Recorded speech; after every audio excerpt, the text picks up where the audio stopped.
I've never been a fan of like plain rubber masks, and this film done no service for that either.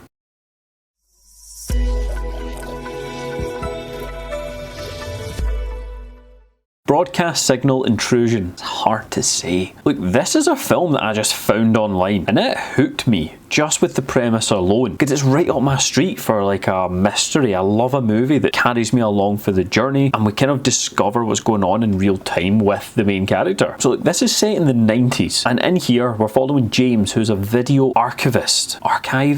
No, archivist can't be right. Archivist. And we get a little snippet that he's a single man because his wife has passed away, but we don't quite know the circumstances surrounding her death. Cool. Set it up. That's all we need. We just need the movie to hit that plot point out the park. I'll come to that. So whilst he's archiving all these videos, what he comes across is these kind of hacked broadcasts that were on television. Now, this was a real thing that happened. It was quite creepy as well. I think the film was clearly influenced by that as a premise, which fair thing to pick from, but it doesn't quite have the story around it or the mystery around it nailed. So we find a couple of broadcasts. What's quite weird is, first, the broadcasts themselves, they are pretty damn creepy. The sound design, the way they're shot, the simplicity to them, and ultimately that mask and character, fucking weird. But the interesting thing is, these broadcasts, when they hacked like local or national news, there was a missing girl the day before the broadcast on 2 instances. With the missing girls in the broadcast, that's the kind of investigation split into 2 parts.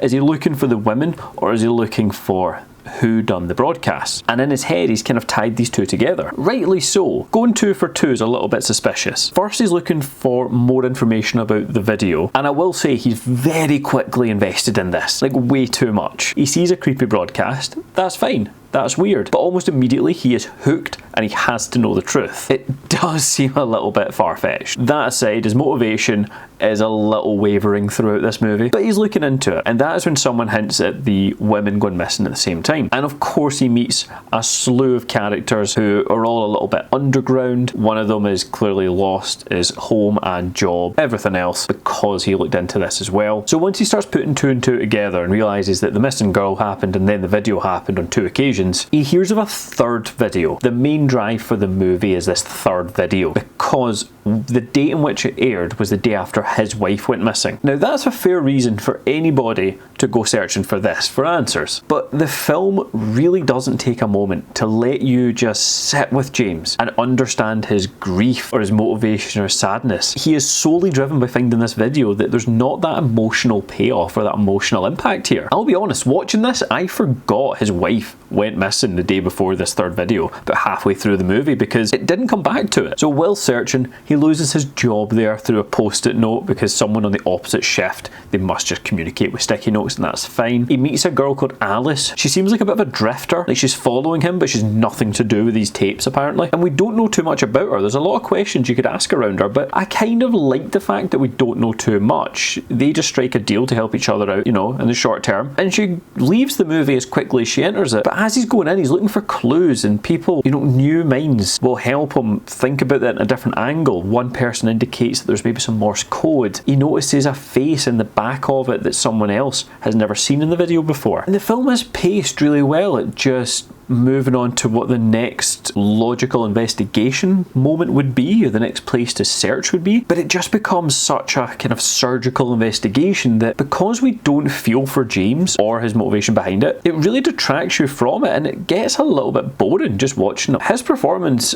for a mystery is really good. As the widower, not so much. You don't feel it here, which is a shame, because if they'd kind of juggled that mentality with how far does he want to go to find his missing wife or find out answers versus keeping her memory alive or something like that, would have been quite a good internal struggle for him. It's not here. He has no struggle. And they meet a couple of different people who were linked to making these videos. There's one scene in particular where there's just kind of a dodgy businessman who wants him to take information across the city, and that scene was great. I thought he acted really well in that moment. But what this film sold me, like the premise of it at the start, you walk away feeling a little bit lied to from this film because I want to know more about it, and by the time the answer comes, there's so much build up and payoff, and then the answer is given to you in quite a short time, or as much of the answer as the film will provide you, that you walk away feeling like there has to be more to this. And when those credits started rolling, I genuinely couldn't believe that that was the end of the movie. Not because it felt like it was only half an hour long, but I'd spent my time with the film and that's all I got from it. Like, Broadcast Signal Intrusion was a great concept with just very poor execution, which is a